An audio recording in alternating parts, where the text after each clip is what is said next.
Assalamualaikum. Halo penonton saluran Makiem semuanya. Kali ini Mimin akan berbagi kisah tentang seorang ibu muda yang merupakan wanita alim, namun harus mengalami cobaan berat bertubi-tubi. Sampai akhirnya anunya apanya itunya pokoknya lah dikreasikan oleh seorang rentenir yang memberikan hutangan untuknya. Loh, jadi bayar hutangnya pakai itu, Mak? Nah, daripada penasaran, mari simak saja video ini sampai selesai. Ibu rumah tangga yang selalu mengenakan jilbab itu bernama Umi Fatihah atau yang kerap disapa dengan panggilan Umi. Kini usianya menginjak 39 tahun. Meski sudah punya anak, Umi masih memiliki paras yang ayu dengan balutan jilbab yang selalu dia kenakan. Umi semakin tampak mempesona. Umi Fatihah adalah wanita alim. Selain sebagai ibu rumah tangga yang taat pada suaminya, dia juga rajin beribadah dan juga aktif dalam setiap kegiatan pengajian yang ada di desanya. Dari pernikahannya dengan Ahmad, Umi dikaruniai seorang anak laki-laki bernama Rizky, dan dia saat ini masih duduk di bangku SD. Tapi namanya juga hidup nasib buruk telah menimpanya. Ahmad sang suami harus di-PHK lantaran terkena serangan stroke. Meski begitu, Umi tetap tabah dan sabar menjalani hidupnya. Dan selain itu, dia juga harus merawat ibu kandungnya yang sudah berusia 75 tahun. Meskipun masih sehat, tapi ibunya tidak bekerja. Lengkap sudah penderitaan Umi. Sementara itu uang pesangon suaminya sudah habis. Selain untuk merawat suaminya yang sakit, uang tersebut juga untuk kebutuhan sehari-hari keluarganya. Bahkan untuk uang jajan anaknya, Umi harus pinjam sana dan pinjam sini. Kini keluarganya hidup dalam kemiskinan, Umi Fatihah benar-benar sedang diuji. Akhirnya mau tidak mau, Umi harus bekerja untuk memenuhi kebutuhan keluarganya. Umi bekerja di sebuah toko fotokopi yang berada di depan SD di mana anaknya sekolah. Meski dengan gaji yang tak seberapa, pekerjaan itu tetap Umi lakoni dengan baik. Dari sanalah dia dapat memenuhi kebutuhan sehari-hari keluarganya. Saat Umi sedang bekerja, ada tetangga rumahnya yang datang menghampiri. Namanya Mbak Aminah. Rumahnya hanya berjarak 3 rumah dari rumah Umi. "Umi, kamu izin pulang dulu ya?" katanya dengan nafas terengah-engah. "Ada apa, Mbak? Apa terjadi sesuatu dengan keluargaku?" tanya Umi penasaran. "Iya, Umi. Suamimu jatuh. Dia tak sadarkan diri," jelasnya. Seketika Umi menghentikan pekerjaannya, kemudian dia berpamitan dengan bosnya dan pulang bersama Mbak Aminah dengan sedikit berlari. Maklum, Umi tidak memiliki handphone, jadi jika terjadi apa-apa, harus ada orang yang datang mengabarinya. Jarak tempat kerjanya yang lumayan jauh membuat Umi dan Mbak Aminah ngos-ngosan. Namun, itu semua tidak dihiraukannya. Fokusnya adalah suaminya.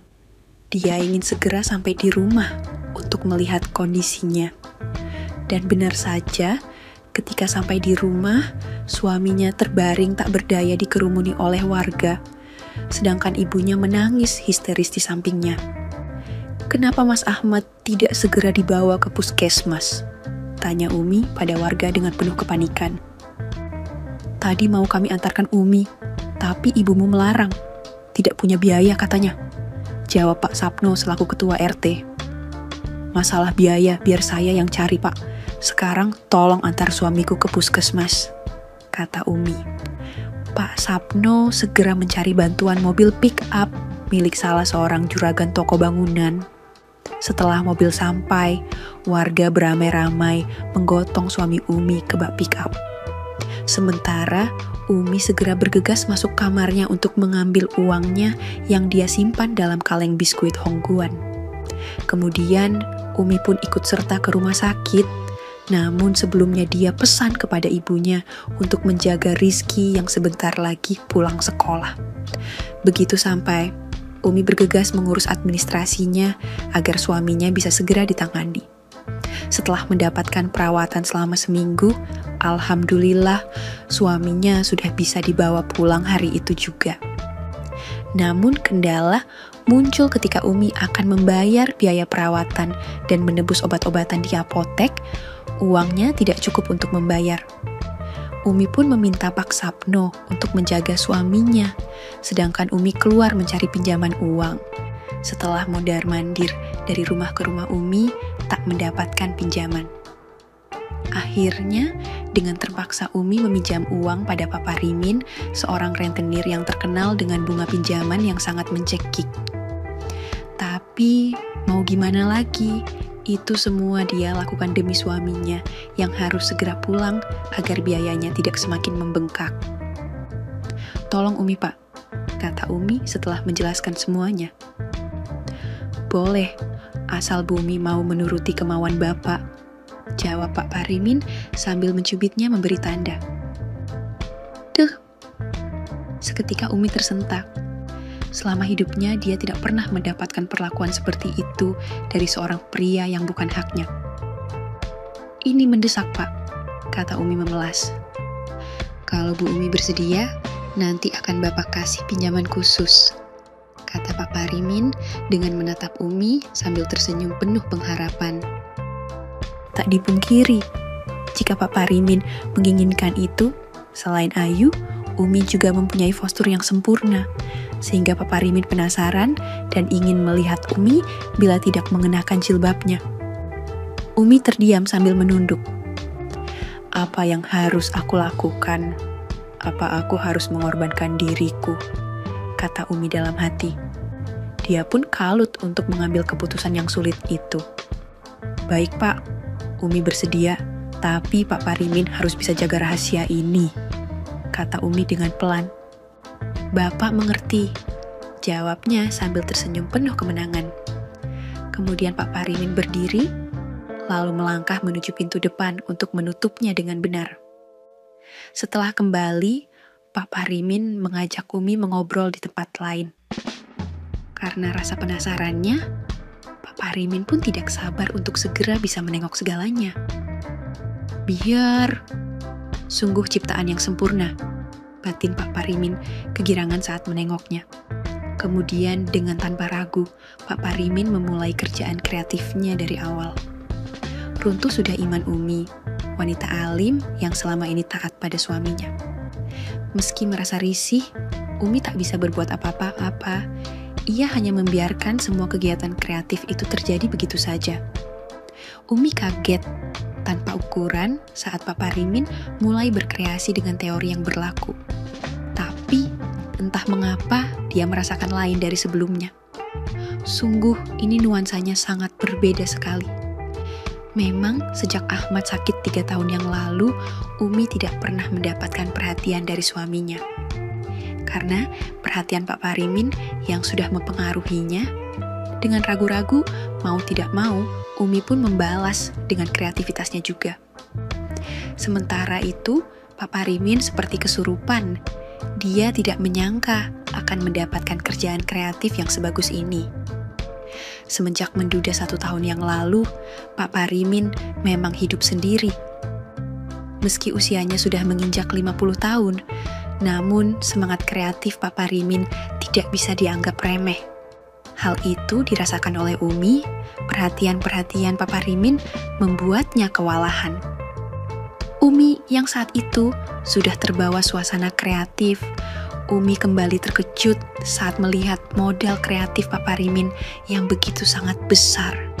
Begitu sangat jauh sekali dibandingkan dengan modal kreatif suaminya yang selama ini dia tahu. Melihat itu membuat Umi penasaran. Ia membayangkan bila itu berjalan melewati ruangan kreatifnya. Dan benar saja, Umi terkesiap saat Pak Parimin mengajak sahabatnya menuju depan pintu rumah kreatifnya.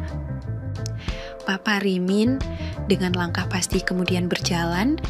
Ia pun sangat senang bisa melewati lokasi pertigaan kreatif Umi yang masih sangat bagus itu. Dengan semangat kreatifnya yang masih tinggi, Pak Parimin menuju lokasi yang tepat. Mendapatkan modal kreatif yang besar dari Pak Parimin, ibu rumah tangga beranak 1 itu bernyanyi tanpa henti. Selama hidupnya, sungguh dia baru-baru kali ini merasakan suasana kreativitas yang begitu sangat luar biasa. Bahkan di saat Pak Parimin tiba dan berhenti di ruang sana, Umi tak pernah membayangkan kalau akan seperti ini.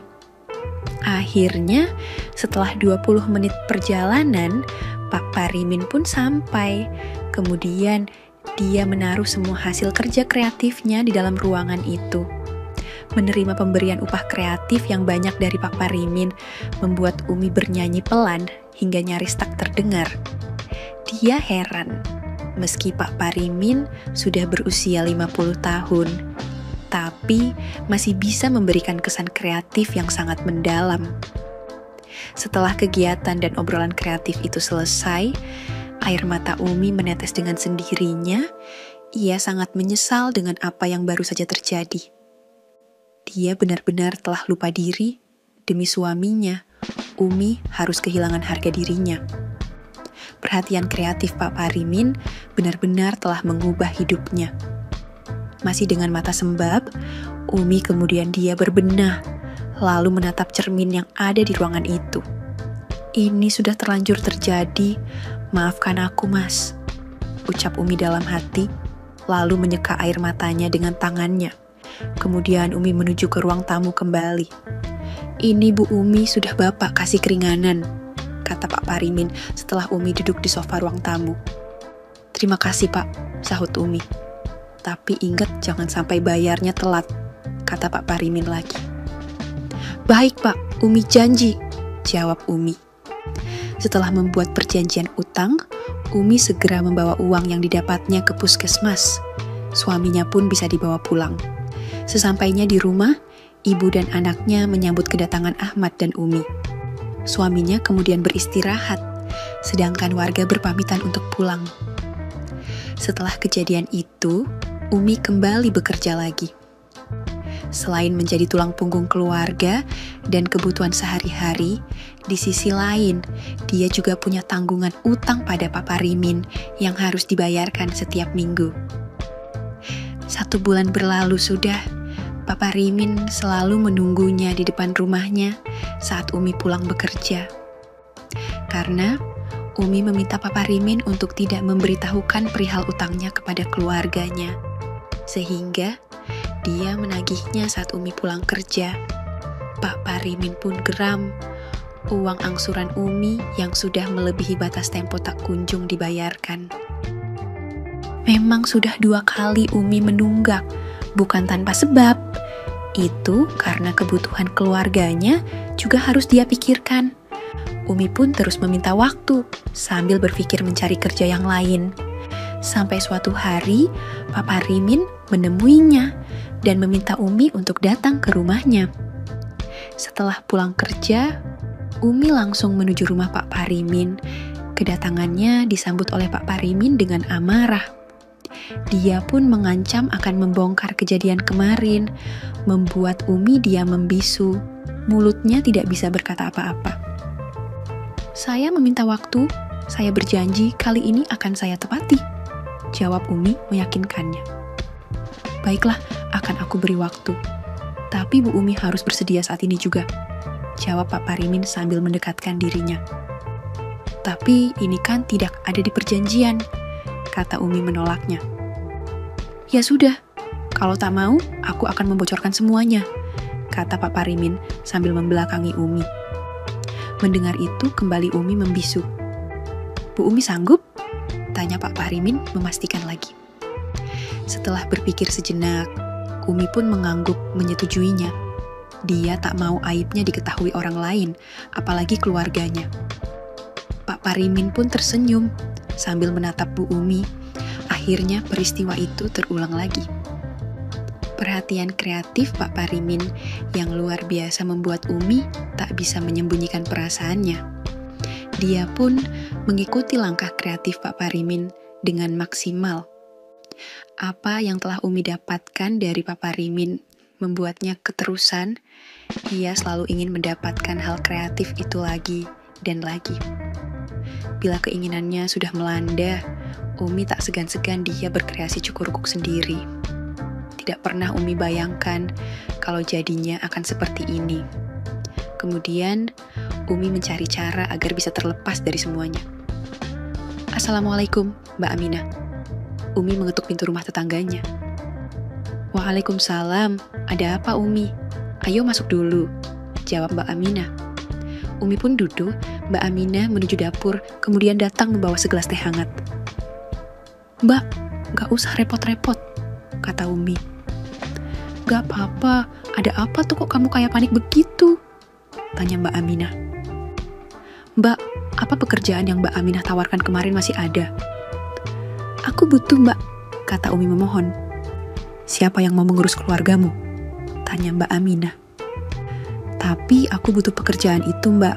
Setidaknya aku bisa untuk menyelesaikan hutangku, jelas Umi. Sebentar aku tanyakan dulu, jawabnya. Lalu Mbak Aminah berdiri mengambil handphonenya. Mbak Aminah menimpali obrolan si penelpon dengan ramah, kemudian sambungan terputus. Bagaimana Mbak? Tanya Umi saat Mbak Aminah meletakkan kembali handphonenya. Masih ada, kalau bisa segera katanya, kata Mbak Aminah. Kamu tenang saja, bosnya baik kok, aku juga betah di sana. Kalau nggak disuruh pulang, mungkin aku masih kerja di sana, Mbak Aminah meyakinkan. Lalu Umi berpamitan. Di rumah, Umi mendekati suaminya. Mas, Umi akan kerja ke kota. Mas tenang saja, Umi kerja pada bos lama Mbak Aminah. Mereka sangat baik. Jelas Umi. Hening, tidak ada jawaban. Untuk sementara, biar ibu yang mengurus rumah, lanjut Umi. Ahmad sang suami pun menjawab, terserah kamu saja karena aku juga tidak bisa apa-apa, ucapnya dengan sedikit gemetaran. Mendengar percakapan itu, ibunya hanya tertunduk lesu.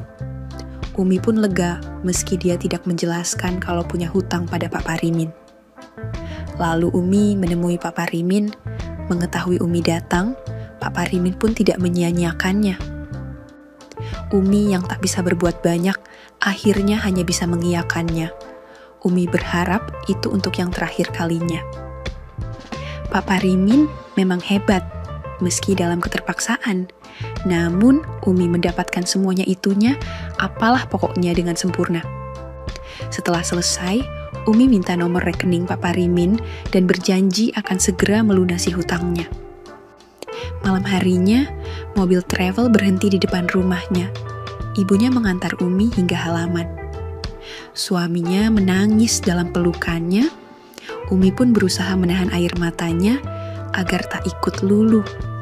Tepat jam 7 pagi, travel berhenti di depan rumah megah di komplek elite kota Surabaya. Dan benar saja, bosnya begitu ramah. Namanya Pak Joko dan Bunita. Mereka memiliki 2 orang anak laki-laki bernama Nanang dan Andra. Begitu penuturannya mereka saat perkenalan tadi. Setibanya di sana, Umi langsung bekerja. Bunita juga udah memberitahu apa saja pekerjaan Umi. Selama 2 hari di sana, tapi Umi belum bertemu dengan kedua anak majikannya. Tiap pagi Umi bangun sebelum ayam berkokok, ia bergegas masak untuk menu makanan majikannya. Untungnya masakan Umi sesuai seleranya. Saat tengah memotong wortel, ada seseorang berdiri di belakang Umi. Bayangannya terlihat dari dinding yang berbahan mengkilap. Jantung Umi berpacu lebih cepat saat seseorang itu berjalan mendekat. Umi bersiap dengan pisau yang ada di tangannya jika orang itu berani berbuat jahat kepadanya. "Pembantu baru ya?" tanya orang itu. Umi pun berbalik dan terpana dengan ketampanan pria itu. Namun rasa itu segera dia tepis. "Iya mas," jawabnya sambil menunduk. "Saya Andra, anak pertama di rumah ini," balasnya sambil menyodorkan tangan untuk salaman. Umi tersenyum, kemudian membalas uluran tangan Andra. Setelah selesai makan, Umi bergegas membersihkan piring kotor yang ada di meja. Setelah pekerjaannya selesai, Umi melihat Bunita dan Pak Joko sedang duduk berbincang. Kemudian dia mendekat dengan langkah sedikit ragu. "Bu, boleh aku meminta sesuatu?" tanya Umi ragu. "Apa Umi? Kamu bilang saja," kata Bunita. "Maaf jika saya lancang, Apa boleh gajiku beberapa bulan ke depan aku ambil lebih dulu? Aku ada keperluan bayar hutang dan orang di rumah. Aku janji tidak akan melarikan diri dari sini. Jelas, Umi. Bunita justru tertawa menimpali perkataan Umi. Baiklah, tunggu sebentar. Bunita hendak berdiri, namun Umi berkata lagi. Begini, Bu, kalau boleh, minta tolong uangnya ditransfer ke nomor ini 5 juta dan ke Mbak Aminah 1 juta, kata Umi, lalu menyodorkan kertas yang berisikan nomor rekening Pak Parimin dan Mbak Aminah. Bunita pun tak jadi berdiri. Setelah sibuk dengan handphonenya, Bunita menunjukkan bukti transfer itu kepada Umi. Dan benar, uang itu sudah terkirim ke nomor rekening atas nama Pak Parimin dan Mbak Aminah. Umi pun sangat berterima kasih kepada keluarga Joko. Singkat cerita, sudah 1 tahun Umi bekerja pada keluarga Pak Joko. Umi semakin terawat, badannya pun mulai berisi. Memang benar kata Mbak Aminah, keluarganya baik sekali kepadanya. Saat hari sudah malam, Umi dan keluarga Joko berbincang-bincang di teras. Umi merasakan kehangatan di sini. Meskipun hanya bekerja sebagai pembantu, namun dia diperlakukan begitu baik. Majikannya pun tak pernah membeda-bedakan Umi dengan dirinya. Angin malam yang dingin mulai terasa. Mereka masuk ke rumah untuk beristirahat. Jam pun sudah menunjukkan pukul 11 malam. Umi, jangan lupa matikan semua lampunya ya. Sisakan lampu malam saja. Titah Bunita sembari menaiki anak tangga menuju lantai 2. Saat itu, Umi baru saja meletakkan gelas minumnya di rak, dan setelah mematikan lampu kamarnya, tiba-tiba ada seseorang yang menggenggam tangannya. Spontan Umi bersuara keras, namun rasanya suaranya tidak bisa didengar. Dia tidak bisa melihat siapa orang itu karena lampu kamarnya sudah mati, tapi samar-samar dia kenal harum parfumnya. Umi hanya bisa menangis sambil menyesuaikan keadaan. Di sisa-sisa kekuatannya, dia berusaha menghindarinya. Namun usahanya sia-sia, akhirnya apa yang diharapkan Andra terlaksana. Aku sudah lama menginginkan ini. Jangan sampai kejadian ini terdengar sampai orang tuaku, kata Andra. Perkataan Andra seperti racun baginya. Lagi-lagi Umi mendapatkan ujian yang berat. Belakangan Umi baru tahu kalau Andra anak yang nakal. Meski pahit kenyataannya, karena ulah Andra, Umi tak bisa berbuat apa-apa. Dia hanya bisa berharap agar cobaan ini bisa segera berakhir. Bersambung. Begitulah kisah pilu yang dialami Umi Fatihah, seorang wanita alim yang mengalami cobaan bertubi-tubi. Semoga saja Umi bisa terlepas dari cobaan-cobaan berat itu. Sekali lagi, tidak pernah lupa Mimin ingin mengingatkan bahwa tidak ada maksud untuk merusak moral. Tapi di sini, kami selaku admin channel Mayem hanya berbagi pengalaman dari viewer saja yang tentu saja tidak untuk ditiru. Terima kasih sudah mau mendengarkan kisah nyata ini. Ambil baiknya dan buang buruknya dari cerita kisah ini. Semoga hal seperti ini tidak terjadi kepada kita semua bosku, dan semoga kita semua dilindungi dari mara bahaya. Amin ya Rabbal Alamin. Terima kasih dan sampai jumpa di cerita selanjutnya. Jangan lupa like, komen, share, dan subscribe. Oh iya, kira-kira kalian semua bosku yang terhormat kepengen kisah-kisah yang seperti apa lagi nih? Tolong berikan komentar-komentar kalian di video ini ya.